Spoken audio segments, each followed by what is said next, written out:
Professor, you just recalled this engagement with China, which dated back to 1970s. As you just said, you first visited China in 1979.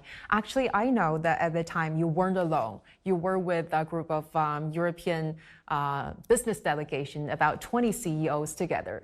And that was at the very beginning of China's opening up and reform policy. And at that time, very early days, you were very certain that China was going to play a vital role on the world stage. At that time, you were certain. So I'm always curious to know that what sustained this constant optimism about China's development, and what's your interpretation of China's path towards modernization?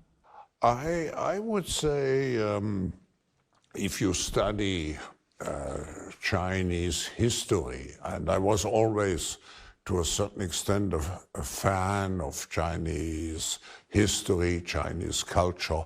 I like history, and in my free time I prefer to read history books. So if you go back to the history, we should not forget the important roles, the leading role China has played in the past.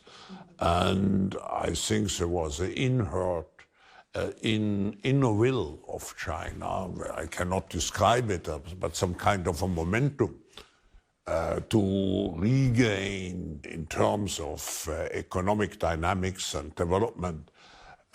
So I just felt at that time a country with so many people, certainly by adopting the reform and opening up policies, should have a much brighter future.